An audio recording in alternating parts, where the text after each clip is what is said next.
Hello students, आज मैं आपके सामने ज्योमेट्री का एक मोस्ट इम्पॉर्टेंट टॉपिक ट्रायंगल लेकर आया हूँ।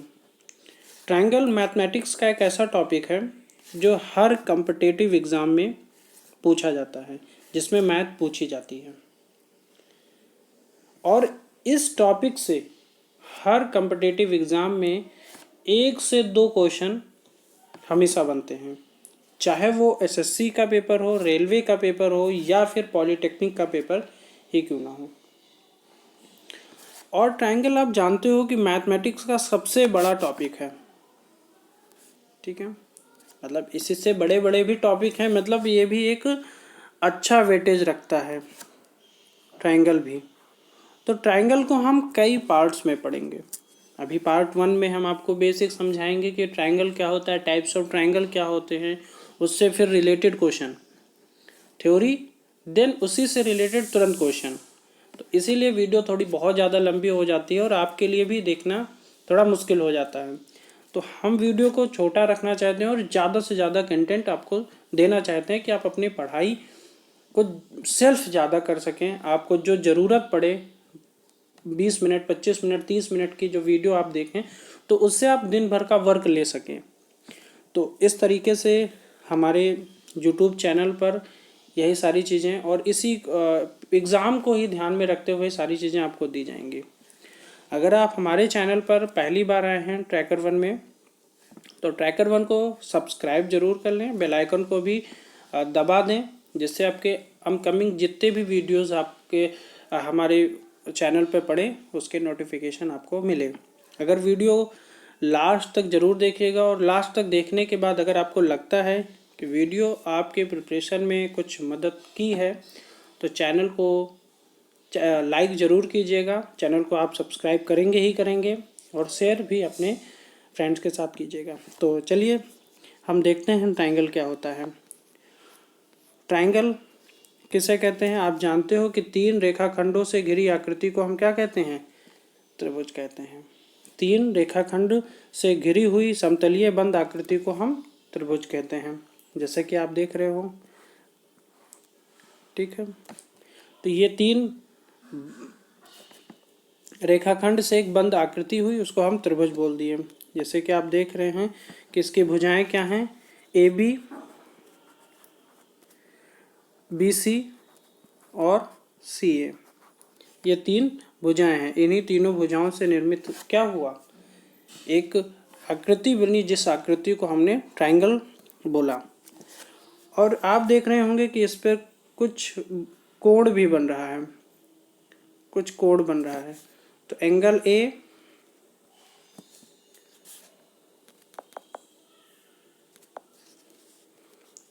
एंगल ए, एंगल बी और एंगल सी। ये एंगल ए हुआ, ये एंगल बी हुआ और ये एंगल सी हुआ। 3 कोण भी बन रहे हैं, ठीक है। ये हो गया ट्रायंगल। अब हम आते हैं, जानते हैं कि कोणों के आधार पर त्रिभुजों के प्रकार कि types of triangle on basis of angles. Angles के आधार पर हम कैसे त्रिभुजों को, ट्रायंगल्स को जानेंगे, आइए उसको समझते हैं। सबसे पहले आपके सामने दिख रहा होगा समकोण त्रिभुज, राइट एंगल ट्रायंगल। अब ये राइट एंगल ट्रायंगल क्या होता है इसको हम जानते हैं। तो राइट एंगल ट्रायंगल है जिस त्रिभुज का एक कोण समकोण हो, जिस त्रिभुज का एक कोण क्या हो, समकोण हो। समकोण मतलब कितने डिग्री का हो, तो आप कहोगे 90 डिग्री का हो, ठीक है। तो जिस त्रिभुज का एक कोण 90 डिग्री का होता है उसे हम राइट एंगल ट्रायंगल या फिर समकोण त्रिभुज कहते हैं। आपको दिख रहा होगा कि ए बी सी एक ट्रायंगल है, इसमें बी क्या है, 90 डिग्री का है। क्लियर है?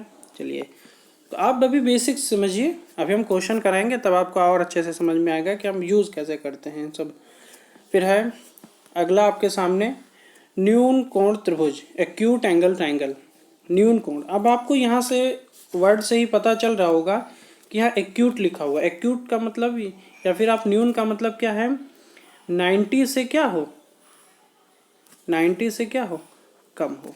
90 से क्या हो, कम हो। 90 डिग्री से कम हो तो उसको हम क्या कहते हैं, एक्यूट एंगल ट्रायंगल या न्यून कोण। जिस त्रिभुज के तीनों कोण न्यून कोण अर्थात 90 से क्या हो, कम हो, क्या हो, तीनों कोण ए हो, जो एंगल ए है ये भी क्या हो, 90 से कम हो, ठीक है, 90 से कम हो, ठीक। एंगल बी भी हो वो 90 से क्या हो, कम हो, और एंगल सी भी 90 डिग्री से कम हो। तो ऐसे टाइप्स को, ऐसे कोण को, इस प्रकार के कोण जो त्रिभुज बनेगा उसको हम क्या कहेंगे, न्यून कोण त्रिभुज या एक्यूट एंगल ट्रायंगल, ठीक है। अब आइए अगला देख लेते हैं, अधिक कोण त्रिभुज। अब अधिक कोण आपको वर्ड से, वहाँ पर न्यून से आपको पता चल रहा था, यहाँ पर अधिक से पता चलेगा। ऑब्ट्यूज, इसको इंग्लिश में क्या कहते हैं, ऑब्ट्यूज, ऑब्ट्यूज एंगल ट्रायंगल। अब ऑब्ट्यूज एंगल ट्रायंगल क्या है, अधिक कोण त्रिभुज। अब आप जानते हो कि इसमें एक कोण जो होगा वो किससे ज़्यादा होगा, 90 से ज़्यादा होगा, 90 से क्या होगा, ज़्यादा होगा। अब 90 से ज़्यादा होगा तो इसको हम क्या कहेंगे, एक्यूट एंगल ट्रायंगल। तो यहाँ पर क्या लिखा हुआ है, जिस त्रिभुज का एक कोण अधिक कोण अर्थात 90 से अधिक हो उसे अधिक कोण त्रिभुज, उसे अधिक कोण त्रिभुज कहते हैं, ठीक है। यहाँ पर आपको दिख रहा होगा कि ये एक क्या है, एक्यूट एंगल, मतलब ये जो है बी, जो ए बी रेखा है वो 90 से क्या है, ज़्यादा है, ये ए, ये बी, ये सी। तो ये जो ए बी रेखा है, या फिर आप कह सकते हो कि जो एंगल बी है वो क्या है, 90 से ज़्यादा है, ठीक है। तो इसको हम क्या कहेंगे, अधिक कोण। अब आइए देख लेते हैं। अब देखिए यहाँ पर हमने पहले देखा था कि कोणों के आधार पर, हमने एंगल्स के आधार पर उनका ट्रायंगल देखा था। अब यहाँ पर हम भुजाओं के आधार पर हम त्रिभुजों को समझेंगे, ठीक है। तो भुजाओं के आधार पर त्रिभुजों के प्रकार, तो types of triangle on basis of sides, ठीक है। अब यहाँ पर पहला आपके सामने है समबाहु त्रिभुज। अब ये समबाहु त्रिभुज क्या होता है, इक्विलेटर, इंग्लिश में इसको कहते हैं इक्विलेटर ट्रायंगल। अब इक्विलेटर ट्रायंगल क्या है कि जिस त्रिभुज की तीनों भुजाएं क्या हों, बराबर हों, इक्वल हों, उसे समबाहु त्रिभुज कहते हैं। क्या कहते हैं, समबाहु त्रिभुज कहते हैं, ठीक है। मतलब कि अगर आपके पास एक ट्रायंगल ये जो दिख रहा है, ये ट्रायंगल ए बी सी, तो यहाँ पर आप देखेंगे कि A B is equal to B C is equal to C A, ये तीनों जो साइड्स हैं वो क्या होंगी, इक्वल होंगी। तो इक्वल होंगे तो यहाँ पर समबाहु त्रिभुज होगा, ठीक है। ये बात क्लियर हुई। दूसरी चीज, अब देखिए यहाँ साइड से उसको ए से डिनोट किया गया है, मतलब तीनों साइड इक्वल हैं। अब जब तीनों साइड इक्वल होंगे तो आप एक चीज ध्यान रखिएगा कि इनके एंगल्स भी क्या होंगे, इक्वल होंगे, ठीक। मतलब angle A is equal to angle B is equal to angle C, ये तीनों बराबर होंगे। अब आप जानते हो कि समबाहु, आप ट्रायंगल के बारे में ये जानते हो कि ट्रायंगल के तीनों कोणों का योग कितना होता है, 180 होता है, 180 होता है। अब जब 180 डिग्री का होता है तीनों कोण, तो आप एक चीज़ ये ध्यान रखें कि जब भुजाएं बराबर हैं तो उसके सम्मुख कोण भी बराबर होंगे, क्योंकि ए सब है तो उसके जो भी कोण बनेंगे वो भी बराबर बनेंगे। मतलब भुजा जितनी बड़ी होगी उसके सम्मुख कोण भी उतना ही बड़ा होगा। अगर भुजाएं तीनों बराबर हैं तो कोण भी बराबर होंगे तीनों। तो इस तरीके से जो इक्विलेटरल ट्रायंगल होता है, इसके प्रत्येक कोण कितने डिग्री के होते हैं, 60 डिग्री। ये बात आप ध्यान रखिएगा, ठीक है। चलिए अब हम आते हैं, अगला है समद्विबाहु त्रिभुज या आइसोस्केल्स ट्रायंगल्स। अब आइसोस्केल ट्रायंगल क्या होता है कि ऐसे दो भुजाएं ठीक है, ऐसे दो भुजाएं जो क्या हों, बराबर हों, ऐसे दो भुजाएं जो बराबर हों उनको हम क्या कहते हैं, समद्विबाहु आइसोस्केल। तो जो आप यहाँ भी देख रहे हैं कि जिन त्रिभुज की किन्हीं दो भुजाओं की लंबाई बराबर हो उसे समद्विबाहु त्रिभुज कहते हैं। ठीक है, अब समद्विबाहु में दो भुजाएं बराबर हैं तो इसका मतलब दो एंगल भी बराबर होगा। अब कौन कौन से एंगल बराबर होंगे उसको हम एक नज़र में देख लेते हैं। देखिए ये जो आपको एंगल दिख रहा है एंगल बी, क्योंकि ये भुजा इसके सामने है तो यहाँ पर जो भी एंगल बनेगा वो, और यहाँ भी इसके सामने जो है उसके सामने भी जो एंगल बनेगा वो, तो दोनों क्या होंगे, इक्वल होंगे। बात समझ में आ रही है ना, कि क्योंकि ए बी भुजा किसके बराबर है, वो बराबर है ए सी के भुजा के। ठीक है, ए सी भुजा के बराबर है तो मतलब इससे जो एंगल बनेगा हम कह सकते हैं कि angle B equal to angle C भी होगा, क्योंकि ये इसके सामने ये और इसके सामने ये। क्लियर है, बात समझ में आ रही है, बहुत अच्छी बात है।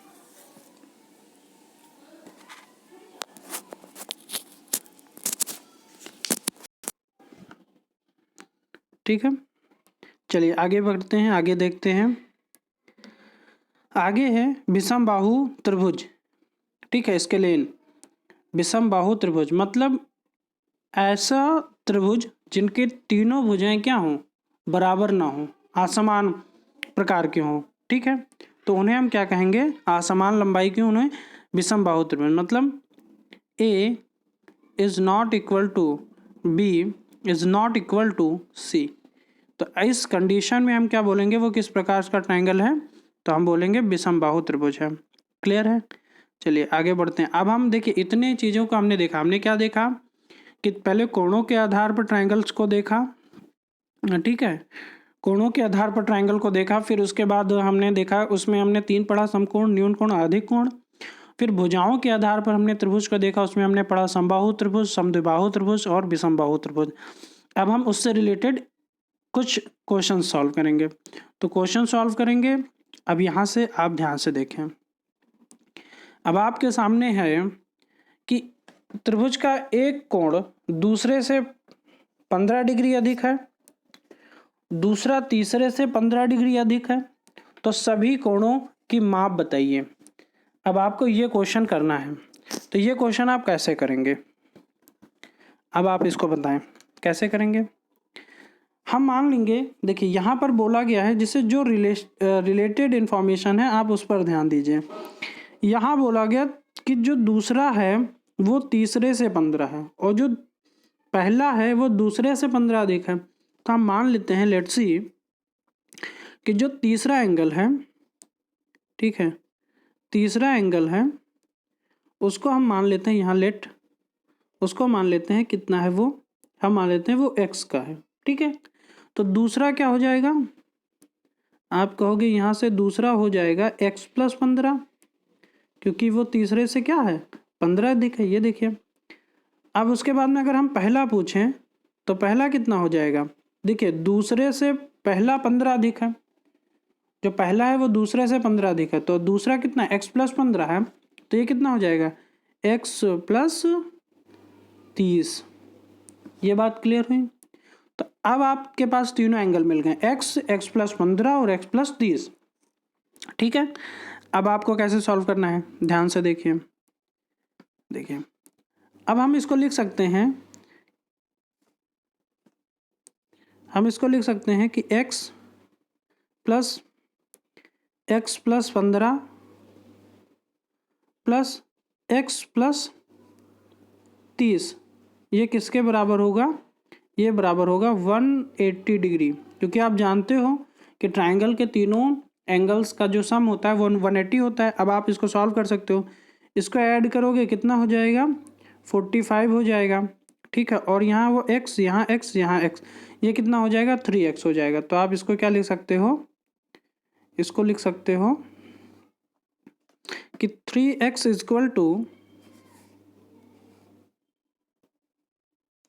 यहाँ लिख सकते हो 3x इज इक्वल टू, अब देखिए 45 जो ये ऐड हुआ था वो इधर चला जाएगा, तो ये हो जाएगा 180 माइनस 45 डिग्री। ठीक, अब आपको यहाँ से सॉल्व करना है, तो इसको सब्ट्रैक्ट करेंगे तो ये बचेगा कितना, ये इस जगह पर आप देखिएगा, तो यहाँ से बचेगा 3x इज इक्वल टू 135। देखिए यहाँ से फिर डायरेक्ट यहाँ पर, ठीक है, तो यहाँ से x की वैल्यू क्या आ जाएगी, यहाँ से 3 से ये कटेगा, कितनी टाइम जाएगा, ये जाएगा 45 टाइम्स, 45 टाइम्स। तो x की वैल्यू आपको क्या मिली, 45 डिग्री। ठीक है, अब x की वैल्यू आपको मिल गई 45, तो ये आपका तो तीसरा एंगल हो जाएगा, ये थर्ड एंगल हो गया। ठीक, अब आप जानते हो सेकंड का क्या है, सेकंड है x प्लस 15, तो x प्लस 15 इसका मतलब कितना, 45 प्लस 15 कितना हो जाएगा, 60। ये आपका सेकंड एंगल हो गया। और फर्स्ट आपको कैसे निकालना है, x प्लस 30, तो x प्लस 30 इसका मतलब कितना, ये यहाँ से हो जाएगा 45 प्लस 30 कितना हो गया, 75 डिग्री। तो आपका फर्स्ट एंगल कितना आया, फर्स्ट आया 75, दूसरा आया 60 और तीसरा आया 45। तो ये कौन सा ऑप्शन में, ऑप्शन नंबर ए आपको दिख रहा होगा, ये इस क्वेश्चन का आंसर हो जाएगा। क्लियर है, चलिए आगे बढ़ते हैं। ठीक है, देखिए सोल्यूशन में भी वही दिया गया, तीसरा कोण x मान लिया गया, दूसरा x प्लस 15, पहला x प्लस 15 प्लस 15। ठीक है, तो ये x प्लस 30 हो गया, फिर x यहाँ पर सब तीनों को ऐड किया गया, 180 के बराबर किया गया, यहाँ x की वैल्यू 45 आई और ये सब का मान आ गया। ठीक है, चलिए आगे बढ़ते हैं। अब आगे बढ़ने से पहले हम आपको कुछ इंपॉर्टेंट फैक्ट्स बता देते हैं, उनको साथ में ध्यान रखिएगा। हम चाहते तो आपको पहले ही बता सकते थे, लेकिन हम क्या है कि जब क्वेश्चन इससे रिलेटेड अगला क्वेश्चन है तो हम सोच रहे हैं कि उसको आपको फैक्ट बता दें। अब आप एक चीज़, एक ट्रायंगल देख रहे होंगे, पहले इसको आप भूल जाइए, अभी हम आपको ट्रायंगल से समझाएंगे। देखिए यहाँ ट्रायंगल आपको दिख रहा होगा ABC। ठीक है, एक ये ट्रायंगल है। अब इस ट्रायंगल में आप एक चीज़ ध्यान देखिए, यहाँ पर जो एंगल बना, यहाँ पर जो एंगल बना, और C पर कोई एंगल नहीं दिखाया गया है, दिख रहा है, देखिए C पर कोई एंगल नहीं दिखाया गया है। और फिर उसके बाद बाहर, C के बाहर एक एंगल दिखाया गया है। क्लियर है। अब एक चीज़ ध्यान रखिएगा कि जो ये सम है, इसको हम इंग्लिश में कहते हैं, जो बाहर एंगल बन रहा है इसको एक्सटीरियर एंगल कहते हैं। क्या कहते हैं, एक्सटीरियर एंगल। ठीक है, एक्सटीरियर एंगल का मतलब हिंदी में इसको कहते हैं बहिष्कोण। क्या कहते हैं, बहिष्कोण, बहिष्कोण कहते हैं। ठीक है, बहिष्कोण।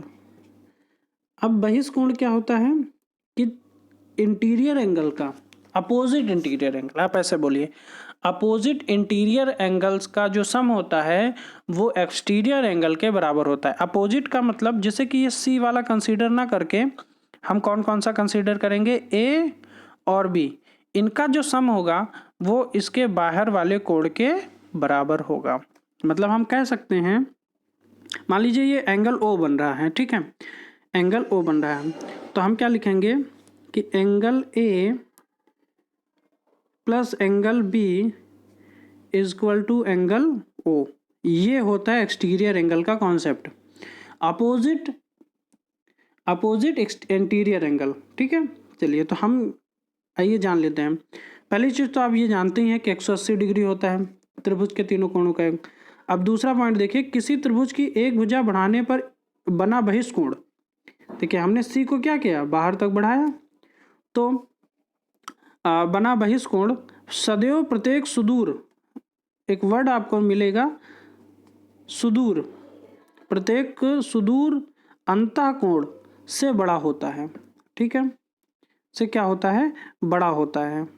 ठीक, आइए अब इसको समझते हैं कैसा होता है। देखिए यहाँ पर लिखा है त्रिभुज ABC, BC को D तक बढ़ाने पर एक बहिष्कोण आपको मिला, तो आपको जो एंगल मिलेगा ACD, कौन सा, ACD, ये देखिए ये ACD जो होगा वो BAC से बड़ा होगा। मतलब ये जो एंगल होगा, ये जो एंगल होगा वो BAC से बड़ा होगा। ठीक है, ये ध्यान रखिएगा। दूसरा ACD से जो एंगल बनेगा, ACD, ये जो एंगल होगा वो हमेशा किससे बड़ा होगा, ए बी सी से बड़ा होगा। क्लियर है? तो आप इन चीज़ों को ध्यान रखिएगा। ठीक, चलिए आगे बढ़ते हैं। फिर है, किसी त्रिभुज में दो भुजाओं का योग सदैव तीसरी भुजा से बड़ा होता है।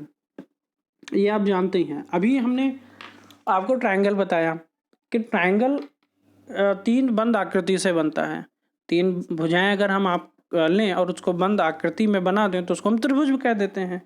अब आप एक चीज़ ध्यान रखिएगा कि त्रिभुज क्या करने के लिए, जैसे मान लीजिए हमने कुछ एग्जांपल ले लिया। एक एग्जांपल लिया 2 सेंटीमीटर, और एक लिया 1 सेंटीमीटर, और एक लिया 4 सेंटीमीटर। तो क्या इससे त्रिभुज बनेगा? क्या इससे त्रिभुज बनेगा? आइए अब इसको जानते हैं कि कैसे बनेगा कि नहीं बनेगा। तो पहली चीज़ आप यहाँ देखिएगा कि दो भुजाओं का योग तीसरी भुजा से अगर बड़ा है, दो भुजाओं का योग तीसरी भुजा से बड़ा है तो ही त्रिभुज का निर्माण होगा। यह त्रिभुज बनने की शर्तें भी हैं कि हमेशा दो भुजाओं का योग तीसरी भुजा से बड़ा होना चाहिए। ठीक, अब आपको यहाँ पर जो फिगर में ये दिख रहा है ट्रायंगल, इसी से आप समझिए कि यहाँ पर दिया गया था कि ए बी भुजा और बी सी भुजा का योग बड़ा होगा हमेशा बी सी भुजा से। तो सॉरी, यहाँ पर बोला गया कि ए बी भुजा का योग, ए बी और बी सी भुजा का योग हमेशा बड़ा होगा ए सी भुजा से। ए बी भुजा का योग, ए बी प्लस ए सी भुजा का योग बी सी से बड़ा होगा, और बी सी प्लस ए सी का योग ए बी से बड़ा होगा। ठीक है, ये चीज़ आपको ध्यान रखना। फिर चौथा पॉइंट है, किसी त्रिभुज में दो भुजाओं का अंतर सदैव तीसरी भुजा से छोटा होता है। ये भी आप जानते हैं। वो उसी तरीके से यह भी आएगा कि किसी त्रिभुज की दो भुजाओं का अंतर सदैव तीसरी भुजा से छोटा होता है। ठीक है, तो ये चीज़ आपको यहाँ पर ध्यान रखना। इसी से ये भी आया है। ठीक है, तीसरे पॉइंट से ही चौथा पॉइंट आया है। ये चीज़ आपको ध्यान रखना है। ठीक, चलिए अब आगे बढ़ते हैं। अब अगला क्वेश्चन है, अगला क्वेश्चन एक्सटीरियर एंगल से ही आ गया, इसीलिए हमने पहले एक्सटीरियर एंगल समझाया, फिर उसके बाद अब देखिए यहाँ पर आपसे पूछा गया है इस एक्स का मान। अभी हमने आपको बताया था कि एक्स का मान कैसे निकालते हैं, इन दोनों का ऐड कर दीजिए, इन दोनों को ऐड कर दीजिए तो वो एक्स के बराबर होगा, क्योंकि सुदूर है, या फिर आप कह सकते हो कि अपोजिट इंटीरियर एंगल का जो सम होता है वो एक्सटीरियर एंगल के इक्वल होता है। मतलब आप कह सकते हो कि 60 डिग्री, ठीक है, प्लस 40 डिग्री, ये किसके बराबर होगा, एक्स के बराबर होगा। ठीक, तो एक्स की वैल्यू कितनी आ जाएगी, यहाँ से 100 डिग्री आ जाएगी। ये बात क्लियर है? ठीक, तो एक्स की वैल्यू कितनी आएगी, 100। ठीक, चलिए अब अगला क्वेश्चन है। अब ये क्वेश्चन में आपको एक्स की वैल्यू ये बतानी है। ठीक है, अब इस एक्स की वैल्यू आपको बतानी है। अब आपको कैसे सॉल्व करना है, आप इसको पूरा ध्यान से आप कमेंट करके इसका आंसर, तीसरे का आपका कमेंट करके आंसर देना है। चलिए आगे बढ़ते हैं।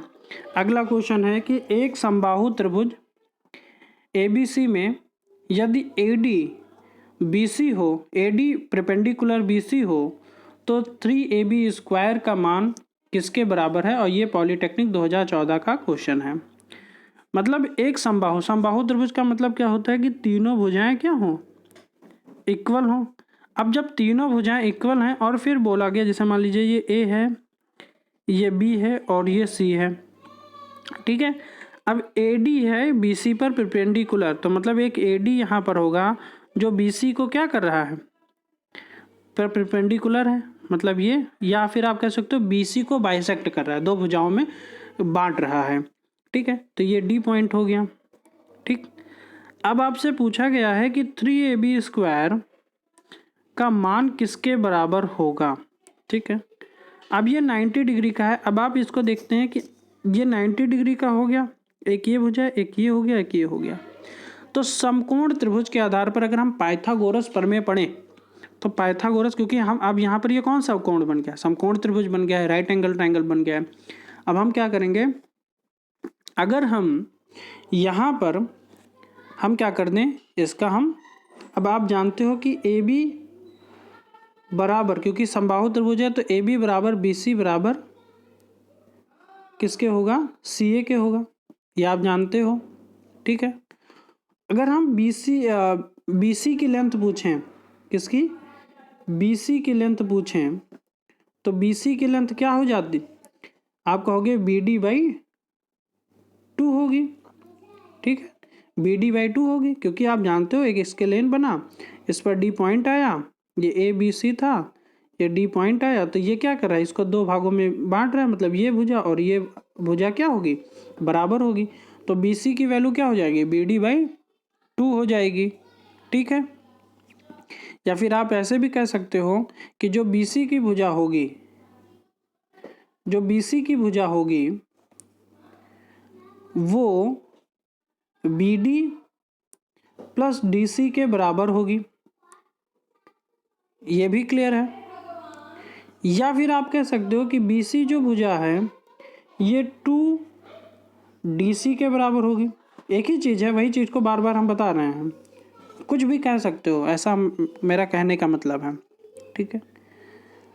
और अभी और BD हमने बताया ही था कि BD किसके बराबर होगा, BD जो होगा वो BC/2 के बराबर होगा, ठीक है। ये चीज़ आपने देखा था, अगर गलती से वहाँ BC लिख गया होगा तो आप ये समझिएगा, ठीक है। तो BD बराबर क्या है, BC/2, क्लियर है।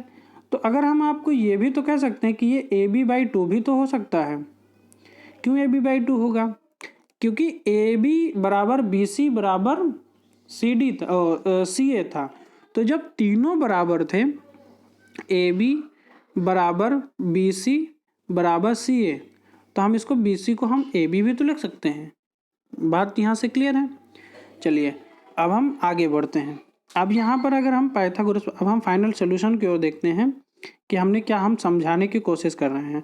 देखिए यहाँ पर आप ध्यान से देखिए कि एक एक जो है आपको समबाहु त्रिभुज दिखाया गया, ठीक है, एक समबाहु त्रिभुज दिखाया गया। तो इसमें क्या है, हमने बताया कि AB बराबर BC बराबर CA होगा, क्योंकि भुजाएं बराबर ही होंगी, और BC बराबर क्या हो जाएगा, BC बराबर क्या हो जाएगा, BD प्लस DC, क्लियर है। या फिर आप इसको 2DC भी तो लिख सकते हो, DC का दुगना कर दीजिए तो आपको BC मिल जाएगा, ये क्लियर है। और BD को आप क्या लिख सकते हो, BD की लेंथ को आप क्या लिख सकते हो, BD की लेंथ को आप लिख सकते हो AB/2 या फिर BC/2, बात तो एक ही है, अभी हमने समझाया। अब हम क्या करेंगे, पाइथागोरस प्रमेय लगाएंगे। त्रिभुज किस में, हम त्रिभुज ABD में लगाएंगे, किस में लगाएंगे, ABD में लगाएंगे। अब आइए देखते हैं कि कैसे इसको करेंगे। देखिए यहाँ पर एक चीज़ ध्यान रखिए कि आप पाइथागोरस प्रमेय जानते हैं कि AB² मतलब कि कर्ण का स्क्वायर बराबर होगा AD के स्क्वायर प्लस BD के स्क्वायर। तो यहाँ से आप AD का स्क्वायर और BD को आप क्या लिख सकते हो, अभी आपने BD को यहाँ पर क्या देखा था, AB/2, तो AB/2 का होल स्क्वायर, ठीक है। अब यहाँ से अगर आप यहाँ देखें तो आप इसको सॉल्व करेंगे, तो क्या सॉल्व करेंगे, यहाँ हो जाएगा AD का स्क्वायर और प्लस AB का स्क्वायर बाई 2 था, तो ये 4 हो जाएगा, ठीक है, 4 हो जाएगा। ये क्लियर है बात ना। चलिए अब आगे देखिए, ठीक है। अब यहाँ से आप देखिए, अगर आप इसको सॉल्व करोगे तो आपको क्या मिला था कि AB² बराबर क्या मिलेगा, AD का स्क्वायर प्लस, ठीक है, AB का स्क्वायर बाई 4, यही तो मिला था। अब इसको सॉल्व करेंगे तो आपको क्या मिल जाएगा, यहाँ से मिल जाएगा AB का स्क्वायर इक्वल टू, यहाँ से मिलेगा 4AD² प्लस AB², ठीक है, और ये 4 जो है इसके होल डिवाइड में आ जाएगा। अब इसको सॉल्व किया तो यहाँ पर 4 का मल्टीप्लाई हो गया और 4 इसका वो हो गया, ठीक है। चलिए अब आप इसको 4 को यहाँ मल्टीप्लाई कर सकते हैं, तो यह हो जाएगा 4AB² बराबर 4AD² प्लस AB²। अब AB² यहाँ चला जाएगा तो क्या बचेगा, 3AB², इक्वल टू क्या 4AD²। तो आपको क्या मिला फाइनली, आपको फाइनली मिला 3AB² का मान पूछ रहा था, तो क्या मिला 4AD², क्या मिला 4AD²। ठीक है, तो आपको क्या मिला 4AD²। ठीक है, तो इतनी बात आप देखिए, 3AB² का मान क्या मिला 4AD²। ठीक है, तो आपका आंसर क्या हो जाएगा, क्वेश्चन में क्या पूछा गया था, देखिए क्वेश्चन में पूछा गया था कि 3AB² का मान, तो आपका क्या आया, आपका आंसर आया 4AD²। क्या है 4AD²। ठीक है, चलिए, तो आई होप आपको कुछ ट्रायंगल से रिलेटेड डाउट क्लियर हुए होंगे। अगर आपको वीडियो अच्छा लगा तो वीडियो को लाइक ज़रूर कीजिएगा, और हमारे चैनल को आप जानते ही हैं, चैनल का नाम क्या है, tracker 1 classes. Tracker 1 classes best education YouTube classes है, ये आप ध्यान रखिएगा। ट्रैकर 1 हमारा जो है बेस्ट एजुकेशन यूट्यूब क्लासेस है। तो इस चैनल को सब्सक्राइब ज़रूर करें और बेल आइकन को भी दबा दें, और वीडियो अच्छा लगा हो तो उसको लाइक भी करें, और इसी तरह पढ़ते रहें, देखते रहें, सुरक्षित रहें, अपनी प्रिपरेशन करते रहें और घर पर रहें। ठीक है, धन्यवाद, जय हिंद।